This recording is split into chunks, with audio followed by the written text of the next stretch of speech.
Where were you born and brought up? So essentially from Kolkata itself, I have spent good amount of time in Kolkata, understanding the culture. They call it a city of joy, the eastern part of India, and here I am. And I did my schooling, college from St. Xavier's, Kolkata. Everything I did, and even my chartered accountancy got completed, because chartered accountancy, as our viewers also know, this is the only distance learning course at a global level, which provides you a full-fledged professional degree. So even that could be completed sitting at the city of joy itself. And eventually, now when I'm running my enterprises, this is also from the city of joy, Kolkata. So yeah, Wow. So all all over this Kolkata, I while, would say. great. Okay, and it's funny. I haven't actually been in a single city for this long. Yes, I mean I've been moving. So yeah, I can't even imagine how it is to be in one city or all your life. Yes, really. That's It's great. fun. I mean, you can try now as well. Probably sticking to that. How was your early life? Like, so you mentioned about Xavier's, yeah, St. Xavier's. So first, I want to know, how did you get into St. Xavier's? What was it planned while you were in the school? You thought, okay, yes, I'll go to St. Xavier's. I'll do what I'll do, or how was it? How did you land there? I'll actually share a very witty part, because I had been before entering into St. Xavier. See, mostly St. Xavier's is the aim or probably the dream for most of the aspiring, say, students, or probably the schoolmates. Everyone goes, okay, I'll go to St. Xavier's. But before St. Xavier's, the kind of schooling that I did, so mostly the colloquial used to be used, so Hindi speaking crowd was there. Mostly Hindi was the prevalent language that we used to use. So I'll actually talk about my schooling, which naturally gave me a very good, strong foothold. But while the transition happened from the school to St. Xavier's, it came as a rude shock. I mean, whenever that every Saturday there we used to have this kind of a talking session or kind of a debate. Though being a topper throughout my school days, I had been a topper awarded by West Bengal board as well. I had been very meritorious, but still that language gap I used to feel from inside. So I used to be, though coming from, you can understand, the head of a fox suddenly becomes a tail of a lion. So when you actually essentially come from that kind of a background and then come to a area where the most of the people are English speaking, so you actually, it comes as a rude shock to you. So you say that, okay, you are not the best. There is still a long way to go, probably language wise also you need to improve, work upon. And I would say in St. Xavier's initial 6 months was, yes, a bit of a struggle. But while giving, so I was talking about the transition. What happened is, during the schooling and when I came to college, Yeah. it was more of a cultural shock as well, because you understand, from a meritorious background, a topper throughout, and then when you see English speaking people Yeah. all around. So 6 months was actually, I would say, a struggle for me. But the Saturday gigs and continuous debate competition, so I had that knack of at least participating in all those things. So those made good enough sense for me, and probably polished those kind of linguistic skills, which was much needed in, I would say, yes, now also in the entrepreneur world, it is a much needed thing, because things are going global thanks to COVID as well. The decision to take commerce, was it yours, or was like your parents decided for you? Not really. I mean, how it all happened is, I was under the impression, when some of the seniors told me, boss, commerce doesn't require much of an effort.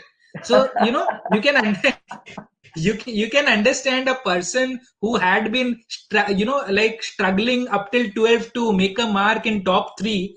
He had been, so I was like, hey, now is the time when I need to sit back and relax. So why not choose, after class 10, I thought, let me choose very smartly a commerce background. And that is what led me to choose commerce. Okay. I'm sure you would have asked your senior back, why did you say it won't require effort? See, actually, club to that, now I can recall when you put me that question, that even my dad used to say, boss, your elder brother has already taken science, so I do not want my two kids to go into same stream. I mean, that probably might have hit. I can still recall, I'm still thinking if that was more predominant, or my seniors' advice of sitting back and relaxing was more predominant. Wow, wow, wow. When you started with commerce, really, and then continued your journey in Xavier's, yeah. What made you stick to it? What made you feel that okay, this is something which you really want to continue with? See, honestly, I would say most of the students, they are not having their own decisions. As in, if I talk about myself only, my decisions were probably influenced by more of a peer circle, and not only peer group, but how the environment is basically shaping you. So in my case as well, so everybody was like, okay, you are doing really good. And even in college, I used to fare good marks, get good, accolades from my teachers. So for me, instead of thinking way too much whether I'm going wrong or right, I was happy for the moment that I am getting appreciation. For me, I would say that triggered me to stick back, and that led me to continue on to the commerce journey. I, as a person as well, I do not try and relook at my decisions, because I try to make them right. That is how I see it, instead of continuously, being a crying baby and talking about those what went wrong, what did not, I could have done that. So I believe in what I can do with the decisions that I've taken. So I believe that thing was there from the very beginning, and I was happy, man. With commerce, I stick around. I Mhm. was having a good bunch of my friends, and all those were good, doing good as well. Now they are occupying very good positions as entrepreneurs or as individual job holders. So yeah, so far so good. And what was the trigger for going after CA? So again, an obvious choice for a commerce student is a chartered accountancy course, I would say. And during our times as well, which is not far off, just 12 to 13 years back, so people used to consider a BCom honors from St. Xavier's or SRCC plus a chartered accountancy as a deadly combination. And that is what also got me going for, and that was essentially the only option to do parallel to my BCom honors Right. thing. So that only led me to do a chartered accountancy. And how was the journey to become the CA like? See, journey of becoming a CA, more of a time management skills. I mean, so many subjects, and when you go deep down into the analysis of the results, you need to score these many in these many subjects, along with the total group total you need to match. So all those things were more of a time management skill, with whole lot of subjects there and too many participants hunting, and the result is also 1%, a single digit percentage in terms of result. So you need to hustle very hard, man, to attain that CA degree. And that time the struggle was God, please allow me to become a chartered accountant. I will not ask for even a single more thing after I become one. But for me, I would say I flunked also, which might come as a good shock to multiple. And my fellow mates also felt that how a topper like me can fail. So what happened is, after I completed my schooling and college, also I scored more than 70%. I was in the merit holder there. So when the chartered accountancy finals came, probably I took it very lightly. I thought that, hey, I can crack it like a cakewalk, but that did not happen. So I flunked. I flunked at the first attempt, and after I flunked, I went into literally, spiritual and motivational books. That is where actually I came across this Australian Army rule as well, which was pretty interesting. Australian Army rule says they admit only those soldiers who have failed at least once in their life. So that rule itself, I thought, hey man, there is something catchy about the rule, and I also need to bounce back. And that was the moment, I would say, a trigger point where I attempted the C final again and I clicked. I became a chartered accountant. I landed up a job in Bangalore. I worked there. Eventually, did some abroad assignments at Unilever South So we Africa. will come to that. We'll come to that. Yeah. Yeah, so that is how the journey has started. So what was your thought just when you became a CA? What was in your mind? What did you think about what you will be doing? Money, money, and money. I was thinking, man, I am on the top of the world. I am the greatest. I have become a superhuman by attaining that degree, the two-letter word CA, against, as a prefix to my name. So, now also I am still flaunting. If you can see my handle, the name written here, I'm still trying to flaunt CA Gaurav Agarwal. So what happened is when I became a CA, I was like, man, now the companies will come to me. Why will I go to companies? But essentially, just 1 month into becoming a CA, and I met that, I would say the reality check happened, and the hustle again started of finding a job, which was not easy. I mean, degree essentially, I mean, now I realize it cannot land you a job. Your skills, your perseverance, and Right. how you pursue, actually, how you chase people, how you maintain network, how you utilize those networks make and break the entire journey. So how did one you get month your first I job? did. So I got my first job in CGBSIL. I mean Capgemini Bangalore. Mhm. Okay, so they had this interesting division known as MAS, which is not existing now. So what happened is they had some premium clients. They had clients like Unilever. They had clients like Syngenta. They had clients like Walt Disney. So they used to send bunch of chartered accountants to these people to do a SOX audit. I mean, SOX audit was the term. Okay. So we used to do that SOX audit by going in these places. So that was the first job for me. So how was that experience? Yeah, and what it led to really? What did you realize in that first job? So after the first job, I realized that, I mean, people attract people. In a way, when we were even there in for our abroad assignments at Unilever, I mean, the processes and the way the people deal is more or less the same. Only the approach matters. I mean, I'll give you one small snippet about how they work in Durban. So in Durban, Saturday Sunday is a complete chill day. You chill at the beach. They do not talk about work on Saturdays and Sundays. Like, so what essentially happened is when we went there for our assignments, we used to slog like anything.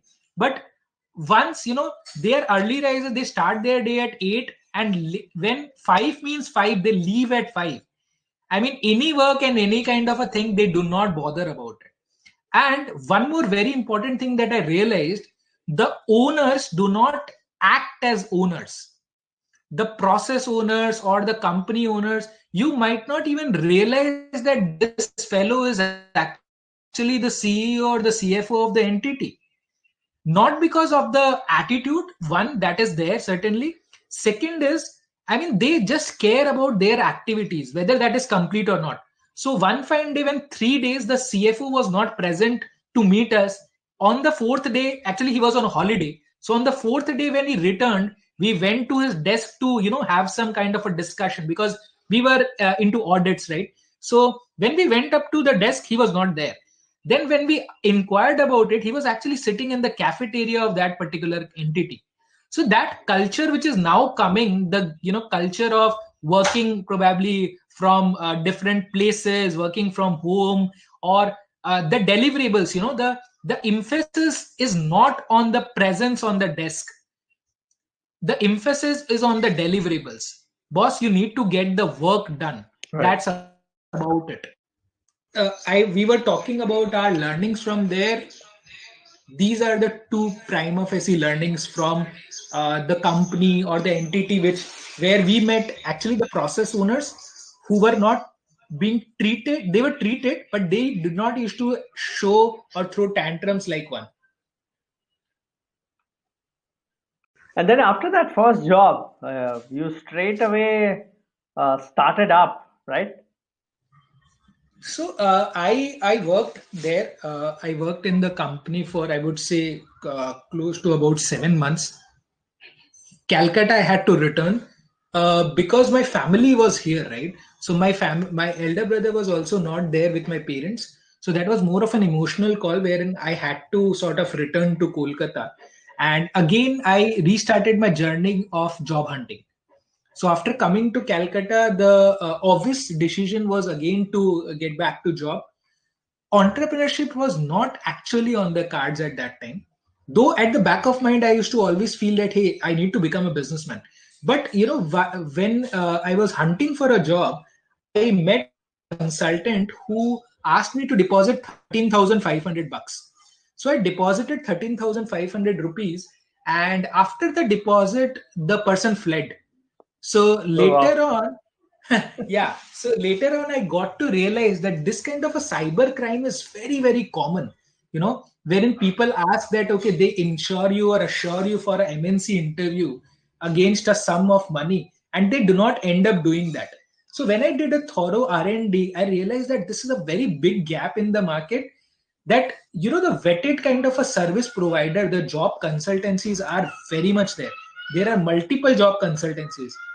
While I'm speaking also, there are 68,789 job consultancies Wow. plying in the market. This is the data pre-COVID. Post-COVID, naturally, I would say multiple have washed out. Okay. But I would say it was more like a mom and pop shop, the recruitment consultancy market. But the problem was still remaining. Candidates were still getting duped. Candidates were not finding a good job. So Right. that was the point where I thought I need to start a consultancy, a free job consultancy. I did not want to charge even a single paise from the candidate. And that is where SMBA Consultants was born, because of that particular incident of losing 13,500 rupees and getting duped. Wow. So, what does SMVA mean? SMBA actually stands for Systematic Recruitment, Managed Exit Services, Value Added Services, and Assisted Outsourcing. So basically, the Wow. services that we provide has become SMBA. But there is actually an interesting story to it. The full form of SMBA was made in 2014, I would say, when people kept on asking me about SMBA. So SMBA, we sort of continued with the name because it is a 1997 old entity, which was owned by my dad, SMBA Traders Private Limited. So we wanted to keep on hanging to that term of SMBA. That is why, SMBA Traders Private Limited, SMBA Consultants. So we wanted much. That cannot be a standard answer. So let us make a SMBA full form.